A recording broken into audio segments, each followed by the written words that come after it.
ठीक है, ये वोल्टेज पे के आधार पर केबल के प्रकार हैं जो दिख रहा है। और इसी तरीके से सर्विस के आधार पर होते हैं, सिंगल फेज सर्विस है, थ्री फेज सर्विस है। ठीक है, और थ्री फेज में जैसे वोल्टेज के आधार पर इतने टाइप हैं, 5 टाइप के। ठीक है, सर्विस के आधार पर हम अगर बात करें तो सर्विस में सिंगल फेज में बात करो या थ्री फेज की बात करो। ठीक है, अब थ्री फेज में 3 प्रकार की केबल हम यूज करते हैं। एक होती है एच टाइप, एच प्रकार की। दूसरी होती है स्क्रीन्ड केबल।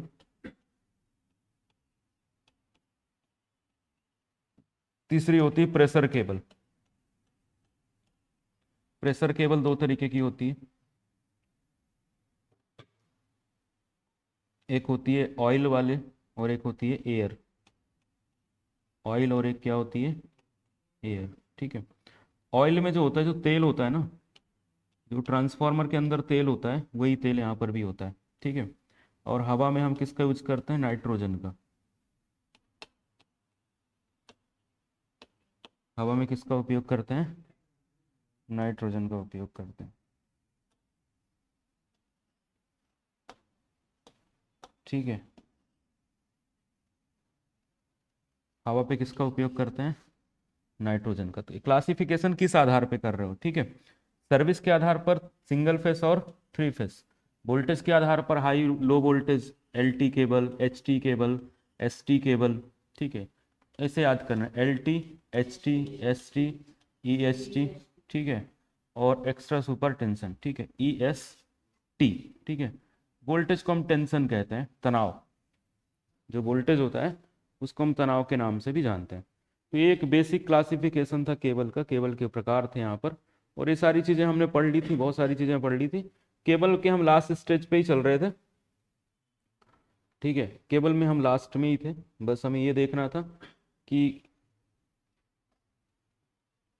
जो सॉलिड केबल होती है उनका उपयोग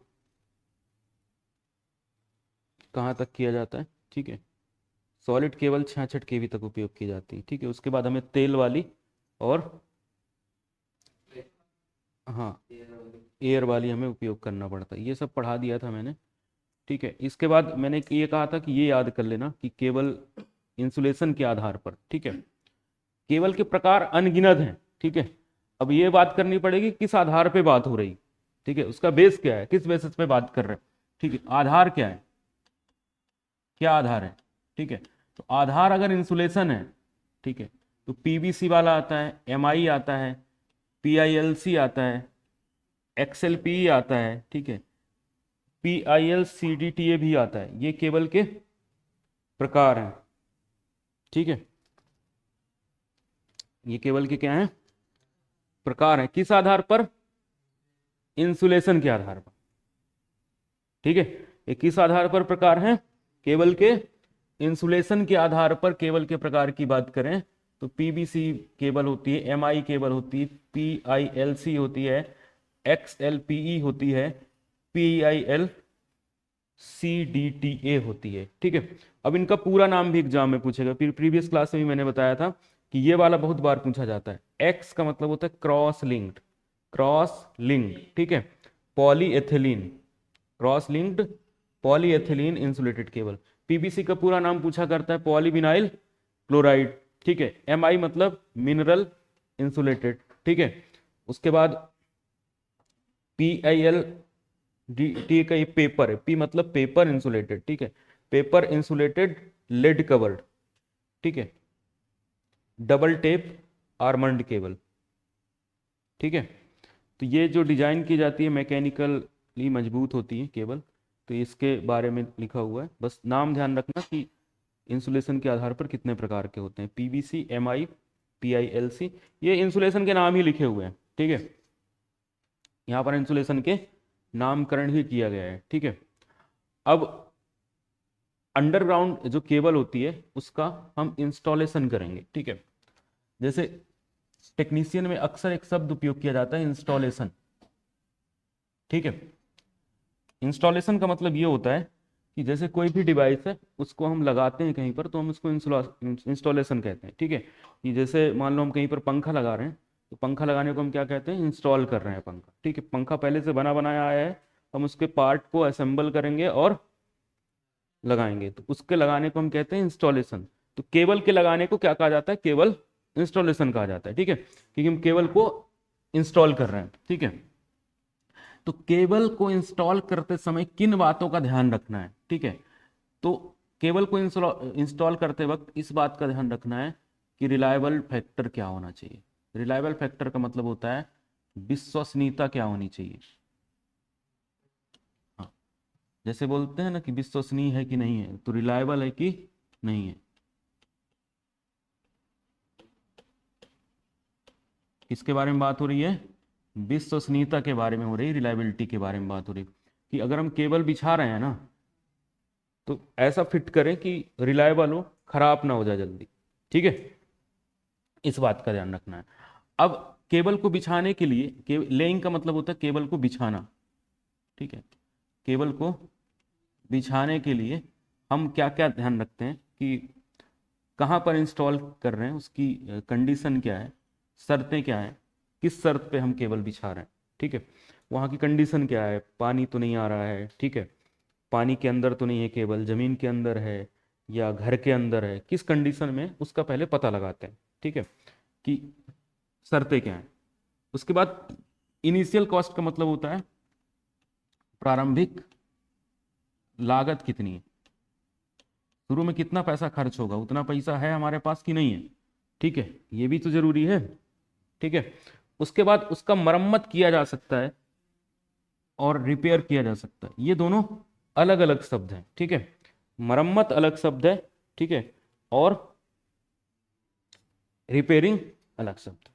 रिपेयरिंग का मतलब होता है कोई चीज खराब हो गई है तो उसको रिपेयर करना है, और मरम्मत का मतलब है कि सारी चीजें ठीक चल रही हैं, बस उसके नट बोल्ट कस्ट करना है, ढीला उला तो कुछ नहीं हो गया है, वायर्स वगैरह तेल वगैरह चेंज करना, ठीक है, ग्रीसिंग वगैरह करना, ये मरम्मत कहलाता है, ठीक है। जैसे हम गाड़ी का क्या करते हैं, मेंटेनेंस कराते हैं, ठीक है, कि मेंटेनेंस में, या जैसे हमारी जो ट्रांसमिशन लाइन होती है वो खराब नहीं होती, फिर भी हम मेंटेनेंस कर लेते हैं, क्योंकि हो सकता है कि आगे आने वाले समय में हवा वगैरह के दबाव में वो टूट जाए, इंसुलेशन खराब हो जाए, इंसुलेशन की उम्र चेक कर लेते हैं, ब्रूस वगैरह बदलना, ये सारी चीज़ें किस में आती हैं, मेंटेनेंस के अंतर्गत आती हैं, ठीक है। जैसे हमारे पास कोई मोटर है, उस मोटर में हमें ऐसा लग रहा है कि इस मोटर में मेंटेनेंस करना है, कि इसका ऑयलिंग कर दो, ग्रीसिंग कर दो, ठीक है, ब्रूस बदल दो, ठीक है, प्रॉपर चल रही कि नहीं चल रही, अलाइनमेंट चेक कर लो, ठीक है, कनेक्शन ढीले वगैरह तो नहीं है, ये सब मेंटेनेंस में आता है, जिसको कहा जाता है ओवरहॉलिंग वगैरह करना मोटर की, ये आता है, ठीक है। अब उसके बाद क्या होता है, भविष्य में अगर हमें केबल को रिप्लेस करना हो, दूसरी केबल डालनी हो, या केबल में एक ऐड करनी हो, जैसे, तो वो कंडीशन भी हम चेक करते हैं, ठीक है। कि हमें ऐसा लग रहा है कि फ्यूचर में एक और केबल डालनी है, तो क्या वो हो पाएगा कि नहीं हो पाएगा, या ऐसा लग रहा है कि हमें क्या करना है, दूसरी केबल डालनी है, तो वो हो पाएगा, ठीक है। एडिशन का मतलब होता है जोड़ना, एक और केबल जोड़ना, ठीक है, और रिप्लेसमेंट का मतलब होता है उस केबल को हटा के दूसरी केबल डालने की सुविधा है कि नहीं है, ठीक है। एक समय क्या होता था, पहले जो हमारे एयरटेल वगैरह के जो केबल बिछती थी वो कॉपर वाली बिछती थी, ठीक है। अब क्या हो गया, ऑप्टिकल फाइबर आ गया, ठीक है। तो ऑप्टिकल फाइबर वाली जो केबल रहती है उनको जब बिछाया गया तो पहले पुरानी केबल निकाली गई, फिर नहीं बिछाई गई, क्योंकि पुरानी जो केबल है उसमें भी कॉस्ट लगी होगी, कॉपर की बिछाई तो पैसा लगा होगा, तो वो केबल फिर हम उसको निकाल के और दूसरी केबल डालते हैं, तो उसको क्या कहा जाता है, रिप्लेसमेंट करना, ठीक है। और एडिशन का मतलब ये होता है कि मान लो कि एक केबल पहले से डली हुई, दो केबल, हमें लग रहा है कि एक केबल और डालनी है उसके साथ, तो उसको क्या कहा जाता है, एडिशन डाला जाता है, ठीक है। एडिशन मतलब जैसे ये पंखा में और लगाना है बाजू में, तो एक और केबल डाल दिए, ठीक है, तो उसको क्या कह दिया हमने, एडिशन कह दिया, जोड़ना। एडिशन का मतलब होता है जोड़ना, रिप्लेसमेंट का मतलब होता है बदलना, ठीक है।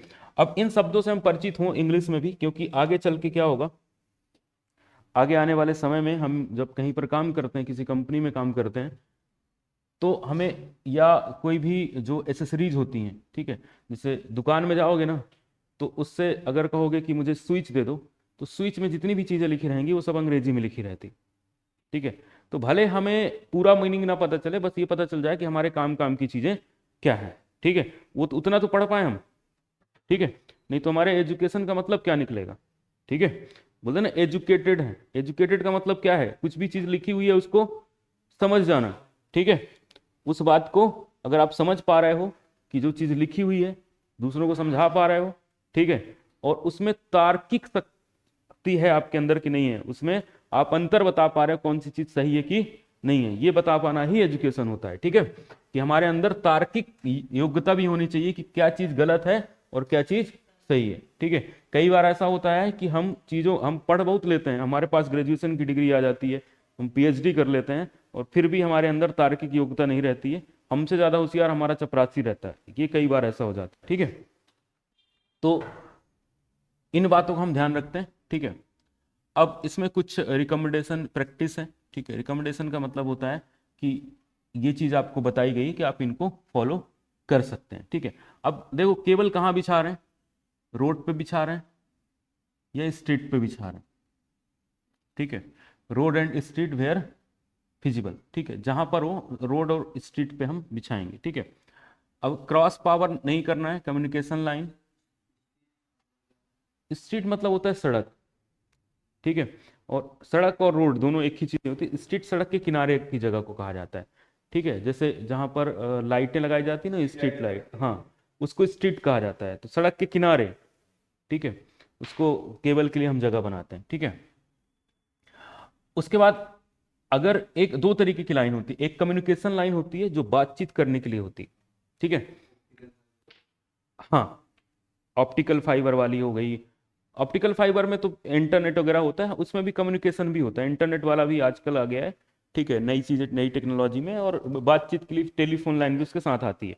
तो अगर टेलीफोन लाइन जा रही है और हमारी इलेक्ट्रिकल वाली लाइन भी जा रही है, तो दोनों लाइनें में क्या होता है कि एक दूसरे को डिस्टर्ब करने लगती हैं, हालांकि इलेक्ट्रिकल में ज्यादा पावर है तो उसको डिस्टर्ब नहीं कर पाते, लेकिन कम्युनिकेशन लाइन डिस्टर्ब हो जाती है इलेक्ट्रिकल से, क्योंकि विद्युत धारा की प्रॉपर्टी होती है कि वो जैसे ही बहती है ना तो एक चुंबकीय क्षेत्र बना लेती है, तो वो चुंबकीय क्षेत्र क्या करता है, दूसरे को डिस्टर्ब करने लगता है, दूसरी पास वाली लाइन को, तो कह रहा है कि 90 डिग्री के, राइट एंगल का मतलब होता है 90 डिग्री के कोण पे लेके जाना, ठीक है। जब बुक रीड करोगे ना, जो मान लो बुक्स लेना जरूरी होता है, क्योंकि बुक्स अगर नहीं लिए हो तो अगर आप आईटीआई कर रहे हो या डिप्लोमा कर रहे हो, कुछ भी कर रहे हो, ठीक है, तो बुक्स जरूरी है आपके लिए, वो बुक्स आपके पास हमेशा होना चाहिए। जैसे जो क्लास में पढ़ाया जा रहा है, फिर आप घर में जाके एक बार बुक से रीड कर लो, फिर क्वेश्चंस लगा लो, तो वो बहुत अच्छा हो जाता है। फिर बाद में क्या होता है कि बच्चे फिर तैयारी करने आते हैं कि आईटीआई कंप्लीट हो गया है, अब कोचिंग कर लेते हैं, ठीक है, तो अब कोचिंग करते हैं तो ज़्यादा समय नहीं मिलता है, 3-4 महीने में सिलेबस खत्म कर देते हैं। अभी आप लोगों के पास ज़्यादा समय होता है तो आप अभी डिटेल पे पढ़ सकते हो, ठीक है। फिर कंपटीशन की एग्जाम होते हैं, जैसे ग्रुप डी होता है, इन सब में भाग ले सकते हो, लेकिन उसके लिए शुरू से अपना टेक्निकल पोर्शन स्ट्रॉन्ग करके चलो, ठीक है। साथ में जैसे वर्कशॉप कैलकुलेशन एंड साइंस है, उसको अच्छे से पढ़ लो, वहां से क्वेश्चंस भी आते हैं, ठीक है, मैथ्स भी रहती है उसमें। दूसरी चीज, जहां पर पानी वगैरह हो ना, पानी वाली कंडीशन हो, ठीक है, उस चीजों को हम क्या करते हैं, अवॉइड करते हैं, ठीक है। अब ये सारा जो डेटा है ना, तुम लोगों की जो बुक है ना भारत स्किल, मैंने वहां से लिया, ठीक है, तो उसमें ये सारी चीजें हैं, और जो तुम लोगों को हिंदी मीडियम वाली बुक होगी, हो सकता है उसमें 2-4 चीजें इधर उधर हो, ठीक है, हो सकता है कुछ डेटा भी इधर उधर हो, गलत भी हो, ये सारी चीजें होंगी, बट एक बार पढ़ोगे तो जो गलतियां होंगी, जहां पर भी जो समस्या आएगी उसको हम देख लेंगे, ठीक है। कहाँ कहाँ अवॉइड करना है, ठीक है, पहला अवॉइड करना है जहां पर पानी हो, ठीक है, उसके बाद पेमेंट्स हो, ठीक है, पेमेंट का मतलब होता है कि जैसे नाली वगैरह होती है ना, हाँ, उन पे। उसके बाद प्रॉक्सिमिटी और टेलीफोन जो लाइंस हैं, गैस लाइन है, वाटर मेन जॉइंट्स हैं, उन पोजीशन पे हम अवॉइड करना कि वहां नहीं लगाना है केबल, ठीक है। अब केबल को बिछाने के लिए कुछ मेथड्स होती हैं, ठीक है, पहली यहां पर मेथड है बिछाने के लिए मेथड, ठीक है, तो इसका नाम है लेइंग डायरेक्ट, डायरेक्ट लेइंग भी कहा जाता है इसको, कि डायरेक्ट बिछा दो, हाँ, डायरेक्ट लेइंग, डायरेक्ट बिछा दो, ठीक है। डायरेक्ट लेइंग में हमने क्या किया, केबल लिया और केबल को डायरेक्ट बिछा दिए, लेकिन ऐसा नहीं बिछाएंगे डायरेक्ट, ठीक है, उसके लिए क्या करना पड़ेगा, एक गड्ढा खोदना पड़ेगा, ठीक है, क्या करना पड़ेगा, हमें एक गड्ढा खोदना पड़ेगा, ठीक है। वो गड्ढे के बारे में है डिग अ ट्रेंच, ट्रेंच का मतलब होता है गड्ढा खोदना, ठीक, ट्रेंच मतलब गड्ढा होता है, ठीक है, मतलब खोदना होता है, ठीक है। और कह रहा है केवल ऑन अ बेडिंग 75 mm, ठीक है। अब इस बात को समझो कि यहाँ पर हम क्या करते हैं, गड्ढा खोदा हमने, ठीक है, गड्ढे की चौड़ाई और मोटाई दी होगी यहाँ पर, अभी आगे इसके बारे में दिया होगा कि जो गड्ढा है वो कितना होगा। बट गड्ढा में क्या हम क्या करते हैं, 75 mm में यहाँ नीचे सबसे पहले रेत बिछा देते हैं। यहाँ पे क्या है, रेत, ठीक है, रेत यहाँ पर हमने बिछा दी। रेत के बाद यहाँ पर केबल रखेंगे, फिर रेत डाल देंगे, फिर ऊपर से ईंट रख देंगे। ऐसा नहीं कि डायरेक्ट बिछा देंगे, रेत डालना जरूरी है, नहीं तो उसमें नमी आएगी, ठीक है, क्योंकि पृथ्वी के अंदर जो नमी है, पृथ्वी के अंदर क्या होता है, क्षार होते हैं और अम्ल होते हैं, वो क्षार और अम्ल क्रिया करने के बाद केबल को खत्म कर देंगे। जमीन के अंदर केबल गाड़ दो तो धीरे धीरे खत्म हो जाती, ठीक है। ऐसा नहीं है कि जमीन के अंदर ही बिछा सकते हैं, वो धीरे धीरे उसमें दीमक लग जाएगी और खराब कर देगी, इसलिए हम क्या करते हैं, रेत लगा बिछाते हैं, ठीक है। रेत बिछाने के बाद कवर कर देते हैं, काय से, ब्रिक्स मतलब ईंटों से, ठीक है। और कितने एमएम की मोटाई का, 75 mm का हम सेंड करते हैं, ठीक है। अब डेप्थ रिक्वायरमेंट में क्या होता है, ठीक है, कितना गहरा गड्ढा खोदना है, तो डिपेंड करता है वोल्टेज कितना है। अगर 3.3 kV से लेके 11 kV तक का है तो 0.9 mm का गड्ढा खोदेंगे। 22 से 33 kV है तो 1.5 मीटर का, ठीक है। और लो और मीडियम वोल्टेज की अगर लाइन है तो 0.5 mm का। रोड क्रॉस हो रहा हो तो 1 मीटर का गड्ढा खोदना है। रेलवे लेवल की क्रॉसिंग हो तब भी हमें 1 मीटर का गड्ढा खोद, ठीक है। फिर गड्ढे को कैसे ढक देना है, रेत से, ब्रिक्स से, ठीक है, सॉरी ईंटा से ढक देना है। रेत ढकने के बाद फिर ईंटा लास्ट में, ईंटे का कवर लगा देना है, ठीक है। अब देखो यहाँ पर जैसे 4 केबल का है, ठीक है, ये सिंगल केबल का है, सिंगल केबल से बिछाया गया है यहाँ पर।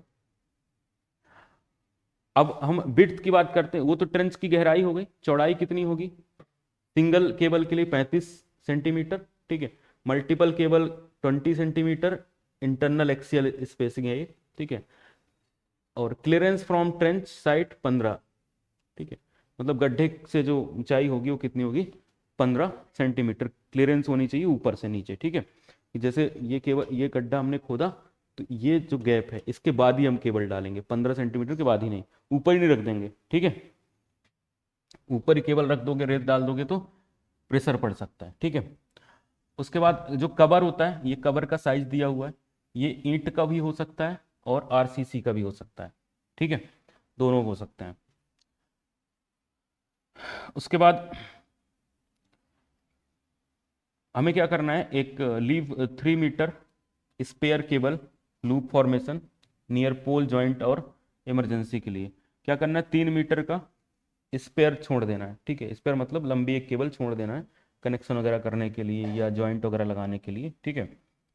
उसके बाद maintain 0.4 metre clearance from water और पावर मेन्स, मतलब पावर और जो वाटर होगा वहां से कितना क्लियरेंस मेंटेन करना है, 0.4 मीटर, मीटर है कहाँ पर, पानी और पावर मेन्स पे, ठीक है।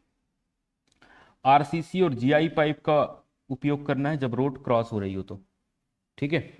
ऐसा नहीं कि ऐसे ही बिछा दोगे, आरसीसी का पाइप और या तो स्टील के पाइप के अंदर से केबल जाएगी फिर बिछाओगे उसको रोड क्रॉसिंग पे, क्योंकि उसमें से फिर ट्रक व्रक गए तो टेबल पिचक जाएगी, ठीक है। तो इसलिए हमें उसको बचाना भी है। इसकी लाभ क्या है, इसके लाभ ये हैं कि इस लाभ में पहली चीज़ ये है कि ये सस्ती होती है और साधारण होती है, कोई भी कर सकता है, लंबाई चौड़ाई जिसको नापना आता है गड्ढा खोद के और केवल बिछवा सकता है, ठीक है। उसके बाद जगह ज़्यादा होती है तो जो हीट है मतलब तापमान, हीट का मतलब क्या है, तापमान को हम आसानी से बाहर निकाल सकते हैं, ठीक है, आसानी से इससे तापमान बाहर निकल जाएगा। डिसएडवांटेज क्या है, इसमें पैसा ज़्यादा लगता है, ठीक है। उसके बाद जैसे ही अब हमें लग रहा है कि फ्यूचर में क्या करना है, हमें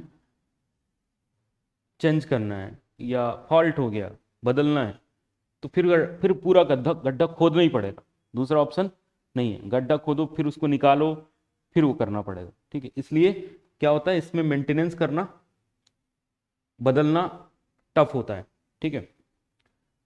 अब जैसे कंजस्टेड एरिया है वहां गड्ढा खोदने में तो दिक्कत होगी, कंजस्टेड एरिया मतलब जहाँ पर जगह कम है, जहाँ पर लोग ज़्यादा हैं, ठीक, उसको कंजस्टेड एरिया कहा जाता है। कंजस्टेड एरिया जैसे एमपी नगर है, यहाँ गड्ढा कहाँ खोदेंगे, ठीक है, इसके लिए हमें क्या करना पड़ता है, दूसरी मेथड का उपयोग करना पड़ता है। जहाँ पर जगह है पर्याप्त तो रोड के किनारे वहाँ खोद दो, ठीक है। अब ये डक्ट वाली मेथड होती है। डक्ट में ये पाइप होते हैं, इन पाइप के अंदर से केबल चलती है, ठीक है। तो इनमें हम पहले से क्या करते हैं, डक्ट बना के रखते हैं, ठीक है। डक्ट में जो पाइप होगा वो कंक्रीट का भी हो सकता है, पीवीसी का हो सकता है, और एचडीपीई भी हो सकता है, ठीक है। ये एचडीपीई भी एक इंसुलेटिंग मटेरियल है, इनका भी हम बनाते हैं, ठीक है। अब उसके लिए इसके एडवांटेज क्या है कि हमें भविष्य में लग रहा है कि निकालना है तो केबल पाइप के अंदर से निकाल सकते हैं, फिर से लगा सकते हैं, ठीक है। तो यहाँ पर क्या हो गया, रिपेयर करना और एक्सपांशन करना इजी हो गया, वहां पे नहीं, वहां पूरा गड्ढा खोदना पड़ेगा, ठीक है। इसमें हम पाइप के अंदर से निकाल सकते हैं, ठीक है। इसमें जॉइंट कम लगते हैं, ठीक है, और मेंटेनेंस भी कम करना पड़ता है, और मैकेनिकली मतलब यांत्रिक सुरक्षित भी होते हैं, क्योंकि इनमें चोट नहीं लगेगी। चोट कहाँ लगेगी, पाइप में, ठीक है, चोट कहाँ लगेगी, पाइप में। इसका डिसएडवांटेज क्या है, पैसा ज़्यादा लगेगा, हर जगह पाइप बिछाना है एक एक्स्ट्रा, ठीक है। उसके बाद इसमें करंट कैरिंग कैपेसिटी जो है वो कम हो जाती है, मतलब धारा वहन करने की क्षमता कम हो जाती है, और हीट को भी कम डिसिपेट कर पाएंगे क्योंकि जगह कम है। कंजस्टेड एरिया, यहाँ पाइप रखा हुआ, ठीक है, पाइप के अंदर केबल है, जगह कम है, तो हीट बाहर नहीं निकल पाएगी। हीट बाहर निकलने के लिए एरिया बड़ा चाहिए, ठीक है। उसके बाद एप्लीकेशन की बात करें तो ये कंजस्टेड एरिया में उपयोग हो जाएगा, वो नहीं हो पा रहा था, ठीक है। रोड क्रॉसिंग रूट वाले में, सब में, हर जगह ये काम आ जाएगा, ठीक है, इसमें कोई दिक्कत नहीं। उसके बाद rack in air, dB mall गए हो तो ये देखा है रैक, इसमें भी केबल जाती है, ठीक है। इसको क्या कहा जाता है, रैक इन एयर, ठीक है। लेइंग इन रैक, रैक्स में केबल को रखा जाता है, ठीक है। इसका उपयोग कॉमन बिल्डिंग पे किया जाता है, इंडस्ट्रियल प्लांट पे किया जाता है, जनरेशन प्लांट पे किया जाता है, और टनल्स पर उपयोग किया जाता है। टनल मतलब नहर। इसमें इस तरीके से ये रैक होते हैं, ये रैक को देख रहे हो, ये एसी वाला, ये वो है, इसमें फंसा के और ये रैक लगा दी गई, इन रैक के अंदर यहाँ केबल चले, ठीक है। ओपन रैक नहीं है इसमें, ठीक है। इन रैक के अंदर ऊपर केबल रखी जाती है, ट्रे में केबल रखी जाती है, ठीक है, केबल ट्रे भी कहा जाता है इसको। इसके फीचर क्या है, केबल कहाँ चलती है, रैक के अंदर, ठीक है, जो कि दीवारों पे डायरेक्टली अटैच हो जाते हैं, ठीक है। रैक जो होते हैं वो प्री फैब्रिकेटेड होते हैं रैक, और इनकी जो पैसा है वो भी कम लगता है। कॉस्ट इफिशिएंसी का मतलब होता है कि पैसा कम लगेगा, कॉस्ट इफेक्टिव, ठीक है। उसके बाद रैक जो होते हैं, ये इनकी डिजाइन ऐसे की जाती है केबल की कि इसमें हम ग्रुपिंग कर सकते हैं, ठीक है, और परमिसिबल होते हैं बेंडिंग के लिए, रेडियाई बेंड होते हैं, ये देखो ऐसे रेडियाई बेंड हो जाते हैं, ठीक है, रेडियल बेंड होता है इनमें, ठीक है। एक होता है रेडियस यानी त्रिज्या, और एक होता है रेडियाई, उसको भी त्रिज्या कहा जाता है, लेकिन वो इफेक्टिव रेडियस होता है, ठीक है, प्रभावित रेडियस। जरूरी नहीं कि रेडियस ही हो, प्रभावित रेडियस भी होता है, ठीक है। ये नया कॉन्सेप्ट है, ठीक है, इफेक्टिव रेडियस का। Laying in cable tunnel procedure भी होता है, ठीक है। अब इसमें जो केबल होते हैं कहाँ पर इंस्टॉल किए जाते हैं, रैक में, इसके अंदर रैक में, ठीक है। अंडरग्राउंड टनल बनाई जाती है जिसके अंदर भी केबल को हम प्रोटेक्ट करते हैं, ठीक है। इसके एडवांटेज क्या है, ideal for high density cable network, जहाँ पर केबल ज़्यादा हो हम वहाँ पर इसको उपयोग कर सकते हैं, ठीक है।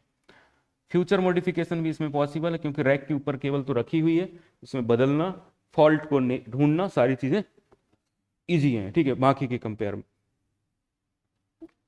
अब बिल्डिंग के अलोंग भी हम जब स्ट्रक्चर बनाते हैं, जैसे अंडरग्राउंड वायरिंग होती है वहां पर भी हम करते हैं, तो जब बिल्डिंग इसका स्ट्रक्चर बनाते हैं ना, तो उनके अंदर भी हम डक्ट बना देते हैं, पाइप बना देते हैं, ठीक है। जैसे यहाँ पर देखो कि ये वाली एक लाइन ऐसे आई है और एक ये अंदर डला हुआ है, ठीक है। तो जो अंदर डला हुआ है, तो जब बिल्डिंग हम बनाते हैं ना उस टाइम पे ही पाइप अंदर लगा देते हैं, तो उसके अंदर भी चलता है। तो ये प्रोसीजर होती है, ठीक है, कहाँ पर, बिल्डिंग में और स्ट्रक्चर में, ठीक है। इसमें क्या करते हैं, केबल के रूट पे हम पाइप वगैरह लगा देते हैं, ट्रंच वगैरह लगा देते हैं, ठीक है। बिल्डिंग बनाते समय ही हम डिसाइड कर लेते हैं कि कहाँ से केबल आएगी, उस हिसाब से हम डक्ट बना लेते हैं, ठीक है। डक्ट बनाने के बाद उसी रूट पे हमारी केबल आएगी, ठीक है। इसमें क्या होता है, minimise the intersection with other cable, मतलब एक दूसरे से इंटरेक्ट नहीं होती है केबल, अलग अलग रहेंगी, ठीक है। वाइब्रेशन नहीं होता, हीट नहीं आता, ठीक है, और मैकेनिकली डैमेज होने के चांसेस कम होते हैं, ठीक है। और इसमें जो प्रोटेक्शन है उसके लिए उचित प्रिकॉशंस भी होते हैं, ठीक है, सावधानियां भी होती हैं सुरक्षा के लिए, क्योंकि केबल पहले से प्री डिसाइडेड है कि कहाँ से केबल आएगी, लेकिन ये बिल्डिंग बनाते समय ही ये काम हो सकता है, बनने के बाद नहीं होगा, ठीक है। चलो ये केबल का ये खत्म हो गया। केबल में बस एक टॉपिक रह गया, बस फॉल्ट, ठीक है, कि केबल के फॉल्ट को कैसे फाइंड आउट करते हैं, ठीक है। तो कल पढ़ा देंगे और कल टेस्ट भी ले लेंगे, ठीक है। ये चैप्टर कंप्लीट हो जाएगा। कल क्या है, फ्राइडे, ठीक है, और सैटरडे को हम एक 2-4 प्रैक्टिकल करा देंगे, ठीक है। प्रैक्टिकल की क्लास सैटरडे ले लेंगे। हाँ अभी तो यहीं पे काम हो जाएगा, जब लगेगा तो फिर अपन बाहर चलेंगे, ठीक है। अभी तो इस साल के तो लगभग यहीं हो जाएंगे, ट्रांसफार्मर को छोड़ के, ठीक है।